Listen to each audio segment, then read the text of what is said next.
खबरों के निष्पक्ष विश्लेषण के लिए सब्सक्राइब करें Janatantra TV and press the bell icon. Never miss any update.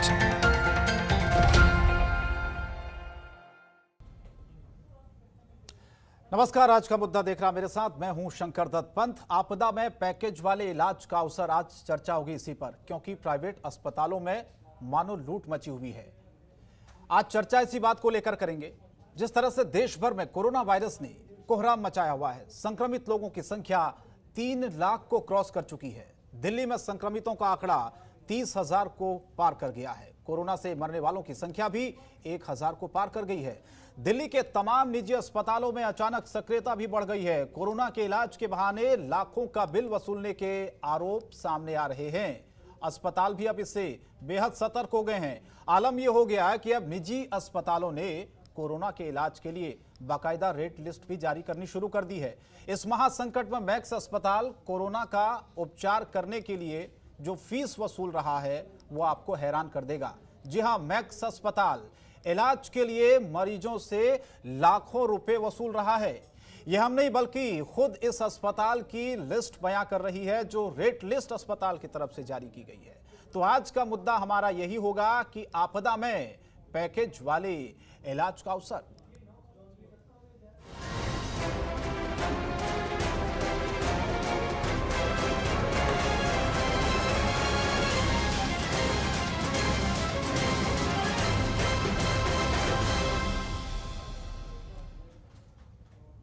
तो मैक्स हॉस्पिटल ने अपनी जो रेट लिस्ट जारी की है, उसमें हॉस्पिटल ने 5 कैटेगरी बांटी है, जिसमें इकोनॉमी, डबल, सिंगल आईसीयू और आईसीयू विद वेंटिलेटर शामिल हैं। मैक्स अस्पताल में जनरल वार्ड के लिए 25,090 रुपये प्रतिदिन का बेड का चार्ज है। रूटीन वार्ड की अगर बात करें 27,190 रुपये प्रतिदिन बेड का चार्ज है।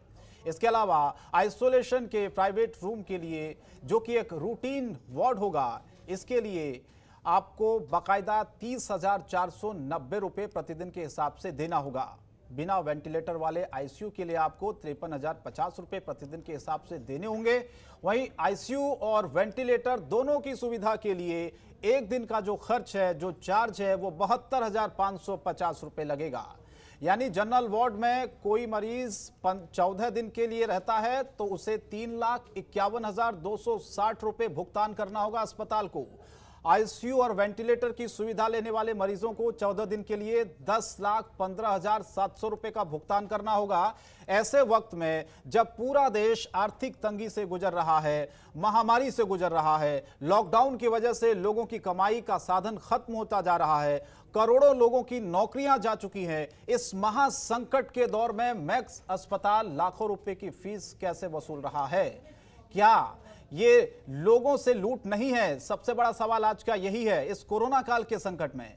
ऐसा नहीं है कि मैक्स अस्पताल का ही मामला है, बल्कि दिल्ली में कोरोना के इलाज के नाम पर प्राइवेट अस्पतालों ने जो लूट मचा रखी है, उसमें रोहिणी के सरोज सुपर स्पेशलिटी अस्पताल का नोटिस भी इन दिनों सोशल मीडिया पर खूब वायरल हो रहा है, जिसमें अस्पताल की तरफ से कोविड मरीजों से दाखिल होने के लिए 3 लाख न्यूनतम अनिवार्य शुल्क मांगने की बात कही गई है। तो स्थिति आप देखिए, पूरा देश कोरोना महामारी से जूझ रहा है। जहां पर अस्पतालों को लोगों की मदद करनी चाहिए, वहां पर बाकायदा एक रेट लिस्ट जारी कर दी गई है, कैटेगरी बांटी गई है। एक दिन का जो खर्च है वो एक आम इंसान नहीं भर सकता है। इतना भारी भरकम खर्च अस्पतालों ने अपने रेट में लिख दिया है। रेट कार्ड बाकायदा इसके लिए जारी कर दिए गए हैं।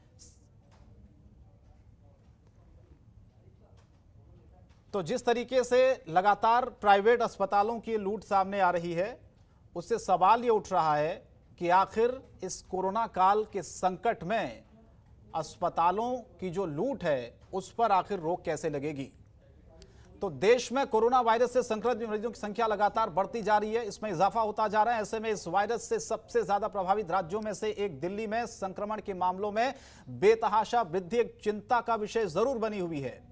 यहां अब तक 36,000 से ज्यादा लोग संक्रमित हो चुके हैं। 1,214 लोग अपनी जान गंवा चुके हैं इस वायरस की वजह से।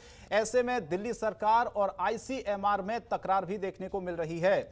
क्या दिल्ली में ठीक से टेस्टिंग हो रही है? सबसे बड़ा सवाल यह है। इस सवाल के जवाब में दिल्ली के स्वास्थ्य मंत्री सत्येंद्र जैन ने आईसीएमआर को ही नसीहत दे डाली कि अगर टेस्टिंग बढ़ानी है तो आईसीएमआर से कहिए कि वो गाइडलाइंस को बदलें। सुनवाते हैं सबसे पहले आपको ये। बता दूं, टेस्टिंग आपको बढ़वानी है ना, तो आईसीएमआर से कहिए अपनी गाइडलाइन चेंज कर ले। आईसीएमआर की गाइडलाइन है, उसको हम फ्लॉट नहीं कर सकते हैं। जो उन्होंने कंडीशंस लगा रखी हैं उन्हीं के टेस्ट हो सकते हैं पूरे देश के अंदर। उस कंडीशंस को मानना सबके लिए बाध्य है और उसमें क्लियर कट गाइडेंस है किसका टेस्ट हो सकता है, किसका टेस्ट नहीं हो सकता है। तो आप आईसीएमआर से केस शिकायत कीजिएगा, उसको ओपन कर दे, जो भी चाहे अपना जाके करा ले। उसमें देखो एक इशू ये भी आएगा कि बीमार लोग कम कराएंगे।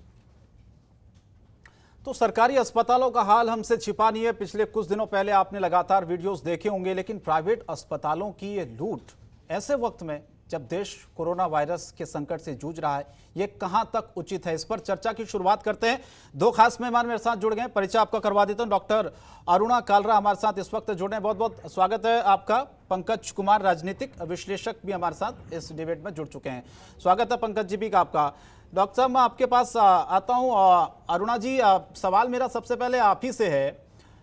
कोरोना संकट है, सरकारी अस्पतालों का क्या हाल है ये किसी से छिपा नहीं है, लेकिन अब तो बाकायदा जो प्राइवेट अस्पताल हैं वो किस कदर इलाज के नाम पर लोगों को लूट रहे हैं।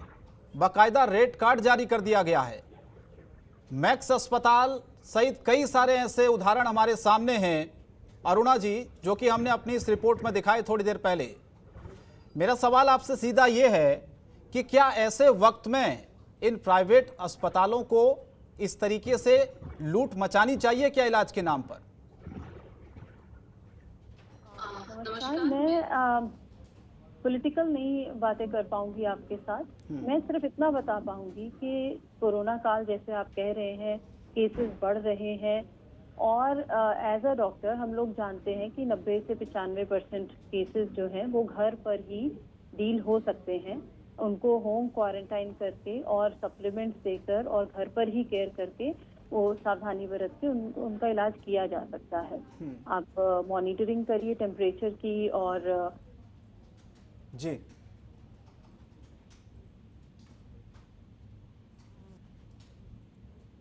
नर्सिंग केयर की ज़रूरत है जो कि घर पर प्रोवाइड की जा सकती है।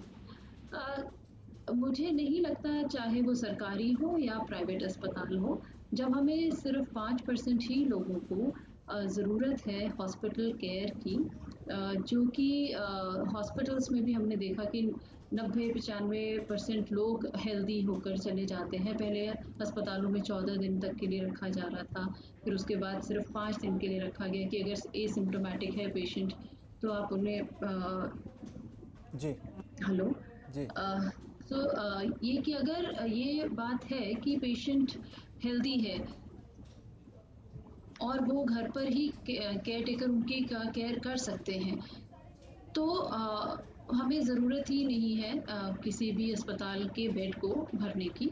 सीरियस पेशेंट और भी बहुत बीमारियों के पेशेंट्स हैं कोविड के अलावा जिनको की बेड्स की ज़रूरत है। मैं इससे ज़्यादा पॉलिटिकली बात तो आपके साथ नहीं कर पाऊँगी अबाउट चार्जेस और लेने चाहिए या नहीं लेने चाहिए। वो तो मेरे ख्याल से हमारे मेरे दूसरे आपके दूसरे ठीक है। पंकज जी, मैं आपके पास आता हूं। आपको मेरी आवाज़ मिल पा रही है? तो सवाल हमारा यही है आज का कि इस कोरोना काल में जहां हम सबको मदद करनी चाहिए लोगों की, एक आम आदमी कैसे खर्च उठाएगा सर इतना भारी भरकम? मेरे पास कुछ रेट लिस्ट है, मैं पंकज जी आपके साथ शेयर करना चाहूँगा। मैक्स अस्पताल की कुछ रेट लिस्ट है जो कि आजकल खूब सोशल मीडिया में वायरल भी हो रही है। मैक्स ने 5 कैटेगरी में अपनी रेट लिस्ट को पंकज जी बांटा हुआ है। जनरल वार्ड के लिए आपको प्रतिदिन के हिसाब से 25,000 रुपये देने होंगे। रूटीन वार्ड के लिए आपको 27,000 रुपये देने होंगे। आइसोलेशन के प्राइवेट रूम के लिए आपको 30,490 रुपये देने होंगे। वेंटिलेटर और आईसीयू आपको करना है तो 50,000 से ऊपर का खर्च है। आईसीयू और वेंटिलेटर दोनों की सुविधा आपको चाहिए तो 75,000 से 1 लाख रुपए ये पर डे का खर्चा है। सवाल मेरा सर ये है कि एक आम आदमी अगर उसको सरकारी अस्पताल में जगह नहीं मिल पा रही है, बेड नहीं मिल पा रहा है, अगर वो प्राइवेट अस्पताल में जाता है ऐसी स्थिति में, तो क्या वो इतना खर्च दे पाएगा? अगर उसके पास पैसे नहीं हैं तो फिर तो उसकी जान ही जाएगी ना सर। देखिए, अगर इस सवाल को अगर समझना हो जी तो इसे 3 तरह से समझने की कोशिश करें। जब प्रधानमंत्री जी इस बात की घोषणा कर रहे थे जी कि इस महामारी को हमें अवसर में बदलना है, तब उन्होंने सपने में भी नहीं सोचा होगा कि जिन स्वास्थ्य कर्मियों को जिन्हें हम वॉरियर के तौर पे कह रहे हैं, जिन अस्पतालों को हम हमारी सुरक्षा का जिम्मा सौंप रहे थे और उन्हें जहाजों से फूल बरसा रहे थे, वो इतनी जल्दी इसको एक अवसर में बदल देंगे और उनके लिए एक अवसर बन जाएगा, शायद उन्होंने तब सोचा नहीं जी। तो ये तो गनीमत है कि इन अस्पतालों ने एक बड़ी ही ईमानदारी दिखलाई है कि वे सारे बेड के और आईसीयू के और तमाम चीजों की उन्होंने रेट लिस्ट जारी कर दी जी। शायद ये ऐसा करने में इनके दिमाग में ये बात रही होगी कि बहुत बार जो लोग सवाल उठा रहे हैं कि अस्पताल इतना पैसा मांग रहे हैं या नहीं मांग रहे हैं या बेड के बारे में मना कर रहे हैं, तो इन्होंने एक तरह से रेट लिस्ट जारी कर दी कि भाई मेरे यहाँ इतने पैसे लगते हैं, अगर आपको यहाँ बेड चाहिए तो आप मानसिक रूप से तैयार होकर यहाँ आए। देखिए, ऐसा है कि स्वास्थ्य संबंधी चीजों को लेकर हमारे देश में डॉक्टर, ऐसा मैं नहीं, मेरे कहने का सही मतलब ये नहीं है कि आप सभी अस्पतालों को, सभी डॉक्टरों को आप उसी निगाह से देखेंगे या एक तरीके से आप उन पर ब्लेम करने की कोशिश करेंगे, मगर ये किसी भी तरीके से ये कहीं ढकी छुपी बात नहीं। सवाल पंकज जी, डॉक्टर्स पर कोई सवाल ही नहीं उठा रहे हम तो उस अस्पताल पर सवाल उठा रहे हैं। डॉक्टर तो अपनी जान पर खेलकर मरीजों का इलाज कर रहा है। देखिए, लूट तो अस्पताल मचा रहा सर।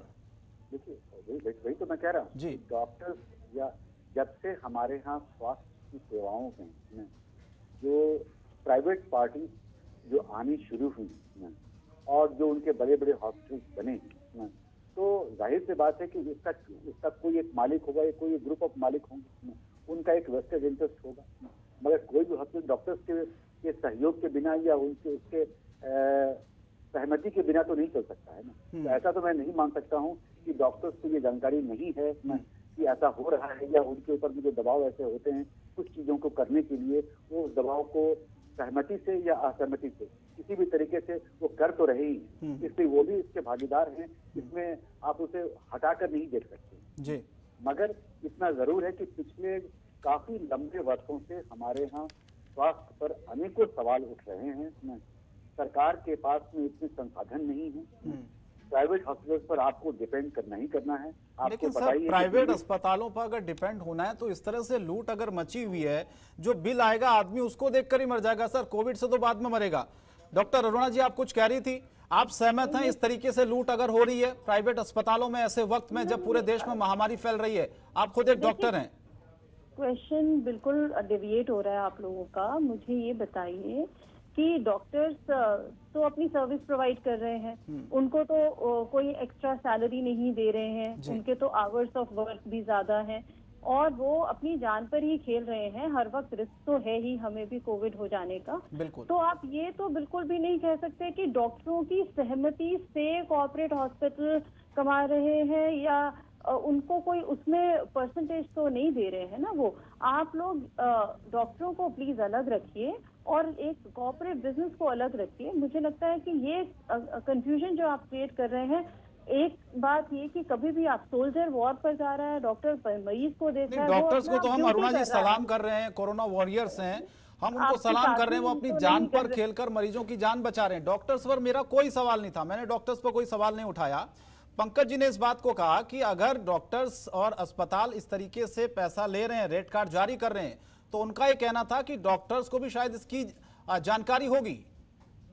मैं यही कह रहा हूँ जी जी, ये उनकी जानकारी के बगैर हो रहा हो ऐसा नहीं। ठीक, अरुणा जी बोल रहे हैं। जी बोले। नहीं, मैं कह रही हूँ जानकारी होना और उसमें भागीदारी डिसीजन में होना बहुत फर्क बातें हैं।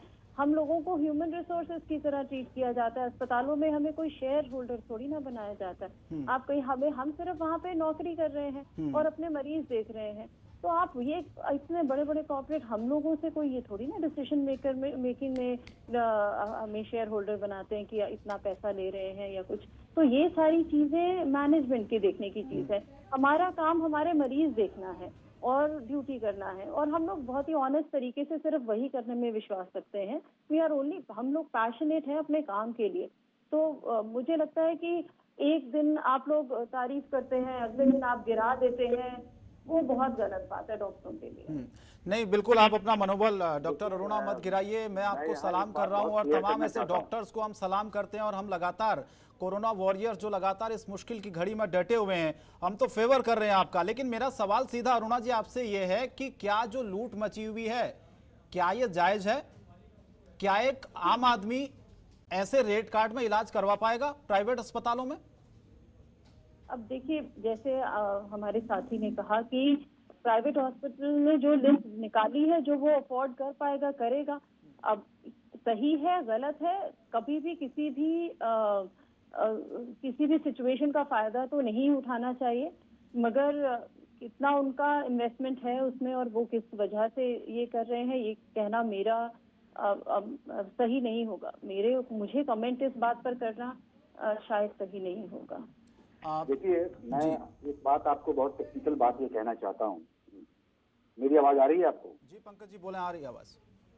हाँ, देखिए, पैंडेमिक डिक्लेयर होने के बाद सरकार, राज्य या केंद्र की सरकार को जो राइट्स मिलते हैं जी, अगर नॉर्मल कंडीशन हो तो बात अलग होती है, लेकिन पैंडेमिक डिक्लेयर होने के बाद केंद्र की सरकार को एक राइट्स मिलते हैं जिसके तहत वो सभी चीजों पे वो अपने नियम कानून लागू कर सकती है। जिसके तहत आपने देखा कि वो एक दिन के अंदर में उन्होंने लॉकडाउन किया। उन्होंने खुद एक बार एक नोटिस जारी किया कि इतने रुपए से ज्यादा पे आप सैनिटाइजर नहीं बेच सकते। तो बाजार में तमाम सैनिटाइजर के बॉटल जो कल तक महंगे मिल रहे थे, वो सभी के रेट नीचे आ गए और एक पर्टिकुलर 200-250 में मिलने शुरू हुए। तो सरकार का यहाँ फर्ज बनता है कि वो केंद्र और राज्य मिलकर इस पर एक संज्ञान ले और उस अधिकार का इस्तेमाल करे जो उनको पैंडेमिक में मिला हुआ है। और अभी तक वो हवाई जहाज की सेवाओं से लेकर के, रेल की सेवाओं से लेकर के किसी भी इंटर स्टेट में जाने आने पर वो पाबंदी लगा रहे हैं। उसी तरीके से आप इसको भी चेक एंड बैलेंस के तौर पर लें। अभी हाल ही में कुछ दिन पहले मैं दिल्ली के मुख्यमंत्री को कहते हुए सुना कि 20% प्राइवेट हॉस्पिटल्स को पेशेंट्स लेने पड़ेंगे। तो उन्होंने किस अधिकार के तहत कहा? जब ये बात सामने में आ रही है और जब ये हॉस्पिटल्स दिए जा रहे हैं, तब भी इस बात को नोटिस में लेना चाहिए। और बार बार जो ये बात होती है कि जो बड़े हॉस्पिटल्स बनते हैं उसमें सरकार इनको एक तरीके से बहुत ही कम कीमत पर जमीन को मुहैया कराती है ताकि कुछ बेड्स या कुछ सुविधाएं उस क्लास को भी मिले जो लोग इसको अफोर्ड नहीं कर पा रहे हैं। तो जाहिर सी बात है कि वो तो एक नॉर्मल कंडीशन, मगर पैंडेमिक में तो आपको एक बकायदा कानूनी संवैधानिक अधिकार मिलता है जिसमें कि आप सारी व्यवस्थाओं को अपने हाथ में लेते हैं, सारे सिस्टम को अपने हाथ में लेते हैं। आप किसी प्राइवेट होटल्स तक को अपने हाथ में ले लेते हैं और कहते हैं कि साहब ये क्वारंटाइन सेंटर होगा। तो फिर यहाँ पर ये बात क्यों नहीं लागू की जा रही है, मुझे समझ में नहीं आ रहा। जी डॉक्टर अरुणा, आप कुछ कह रही थी? नहीं, मैं बिल्कुल उनसे सहमत हूँ। वो जो पंकज जी ने कहा, मैं बिल्कुल सहमत हूँ उनकी बात से।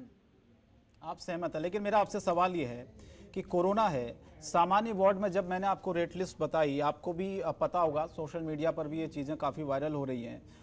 सामान्य वार्ड में हम देख रहे हैं कि लाखों हज़ारों रुपए फीस ली जा रही है पर डे के हिसाब से। ये सिर्फ कोविड का मैं आपको बता रहा हूँ। अगर उसके अलावा कोई अलग बीमारी होती है मरीज को तो उसका खर्च अलग है। सवाल सिर्फ ये है कि आदमी तो कोविड से नहीं मरेगा अरुणा जी, जितना वो बिल देखकर परेशान और हैरान हो जाएगा। संभव ही नहीं है कि एक आम आदमी अगर अपना इलाज करवाना चाहे, अगर वो चाहे कि मैं प्राइवेट अस्पतालों में जाऊं, वहां पर अपना इलाज करवा पाऊं थोड़ा बहुत पैसे देकर, लेकिन ये तो थोड़ा बहुत नहीं है, तो बहुत ज्यादा है। मेरे लिए भी ये उतना ही ज्यादा है जितना कि किसी और आम आदमी के लिए ज्यादा है। और ये ज्यादा है और ये बिल्कुल मान रही हूँ। मैंने जब रेट लिस्ट देखी तो मैं शायद अफोर्ड नहीं कर पाऊंगी इतना के लिए। इसीलिए नॉर्मल जो पेशेंट जो सिम्टोमेटिक हैं मगर जिनको आईवी पैरेंटल थेरेपी नहीं चाहिए, जिनको ऑक्सीजन और वेंटिलेटर की जरूरत नहीं है, वो लोग होम क्वारंटाइन और होम केयर करें। जिनको कि सिर्फ 3 से 5%, जो कि मैंने अपने बहुत कॉलीग से बात की, चाहे सरकारी हो या प्राइवेट अस्पताल हो, उसमें वो बहुत ही कम परसेंटेज ऑफ पेशेंट्स हैं जिनको कि आईवी एंटीबायोटिक या आईवी फ्लूइड या ऑक्सीजन की ज़रूरत है। तो सिर्फ उतने ही % लोग जिनको कि एक्चुअली हॉस्पिटल बेड की जरूरत है वो ऑक्यूपाई करें। अदरवाइज एक ये ही बीमारी नहीं है, वे है और भी बहुत सारी हमारे पास बीमारियां हैं जिसकी वजह से ऑलरेडी हॉस्पिटल फुल थे या वो लोग भी आ रहे हैं। तो हॉस्पिटल बेड्स को अननेसेसरीली सिर्फ माइल्ड सिम्टोमेटिक पेशेंट से हम फुल ना करें, मेरा तो यही विचार है। पंकज जी, आप क्या सोचते हैं? क्योंकि ये बीमारी है, सब मान रहे हैं, लेकिन ज़्यादातर रिकवरी रेट भी हमारा बहुत अच्छा है सर, भारत का। ये एक अच्छी बात है, बहुत सारे मरीज ठीक होकर घर जा रहे हैं। लेकिन सवाल ये है सर कि जब सरकारी अस्पतालों में बेड नहीं होते हैं, इलाज नहीं मिल पाता है, कोई उनका टेस्ट नहीं करता है, तो उस शख्स के पास एक ही ऑप्शन बचता है कि वो प्राइवेट अस्पतालों में जाए, किसी तरीके से वो अपनी जान बचाए। उसके मन में जो डर बैठा हुआ है, वो टेस्ट के बाद अगर वो नेगेटिव आता है तो डर तो दूर हो, अब तो वो प्राइवेट अस्पतालों में जाने से ही डर रहा है, इतना भारी भरकम खर्च देख के, रेट लिस्ट देख के, रेट कार्ड देखकर। निश्चित तौर पर देखिए, एक बात अगर आप उसको थोड़ा सा गौर करके अगर देखें तो इस महामारी में पूरे देश की जो भी अस्पतालों की व्यवस्था है, चाहे वो सरकारी हो या गैर सरकारी, सारी चीजों की पोल खोल के रह गई। और ये हम बहुत बड़े बड़े दावे करते हैं, इत्तेफाक से इस वक्त में प्रधानमंत्री से लेकर जितने भी स्टेट के चीफ मिनिस्टर हैं, उन सबों की उम्र को अगर आप देखें तो उनके जीवन काल में ये पहला कोई ऐसी महामारी होगी जो कि पूरे के पूरे राष्ट्रीय स्तर पर या वैश्विक स्तर पर आई है। और इस एक पहले झटके में ही सारी व्यवस्थाओं को चरमरा कर रख दिया है। साथ ही साथ जो हमारी जो स्वास्थ्य की सुविधाएं तो चरमराई हम सामाजिक और राजनीतिक तौर पे भी अगर आप देखें तो किस कदर हम पहले इतने बड़े बड़े दावे करते हैं कि हमारे यहाँ मानवीय संवेदनाएं, हमारे यहाँ एक दूसरे के लिए दुख दर्द को समझने का, वसुधैव कुटुंबकम उनके होने का तमाम तरह के जो दावे अब तक में रहे हैं, आप जब इस रेट लिस्ट को देखेंगे तो वो लगता है कि सब कुछ बेमानी है या झूठा है जी। और अब इसके साथ साथ जो हमें आर्थिक मार बढ़ रही है, अब उसकी भरपाई वो कौन कैसे करेगा और कहाँ करेगा और किस रूप में करेगा। अभी तो सिर्फ एक अवसर दिख रहा है जहां पर कि इस वक्त में देश के अमीर से लेकर गरीब तक को एक स्वास्थ्य की सुविधा की जरूरत है जहां उसकी जान बचाई जाए। और जब उसकी बारी आई पहले काम करने की, डॉक्टरों ने जी जान लगा के काम भी किया, मगर जैसे ही बीमारी ने एक बड़ा रूप धारण किया तो एक वहां पर इन तमाम बड़े हॉस्पिटल के मैनेजमेंट की या तमाम लोगों की कलई खोलने लगी। अब बारी आ रही है दूसरी और चीजों की, हम देखें कि हमें और क्या क्या देखना बाकी। मगर मैंने जैसा कि समय पहले भी कहा कि हमारे तमाम केंद्र से लेकर राज्य सरकारों को इस बात को सोचना होगा कि ये उनके जीवन काल का पहला महामारी है जो राष्ट्रीय स्तर से लेकर या आपके देश से लेकर विश्व के स्तर तक फैला है। और इतिहास उस बात को याद रखेगा कि किस देश की सरकार, किस राज्य की सरकारों ने ऐसे वक्त में और कहां के समाज में कौन से तरीके अपनाया और किस तरीके से एकजुटता दिखाई। हम राजनीतिक फ्रंट पर देखें या किसी और, या आज अभी हम स्वास्थ्य सुविधाओं की बात कर रहे हैं, कहीं से भी वो संवेदना, वो मानवीयता नहीं दिख रही है जिसकी कि हम पहले कुछ दिनों तक पहले ही हम दम भर रहे थे, कोरोना को हराने की बात कर रहे थे या दुनिया भर की ऐसी बातें कर रहे थे जिससे लगता था कि शायद जो है हम इस पर निजात पा लेंगे। मगर आज जैसे ही चीजें हाथ से बाहर जाने लगी, अभी आपने थोड़ी देर पहले सत्येंद्र जैन का एक बात बता रही कि सत्येंद्र जैन ने कहा कि ICMR से आप गाइडलाइन लेंगे। आपने देखा नहीं कि सत्येंद्र जैन ने अपने उस बात में एक बात क्यों छुपा ली।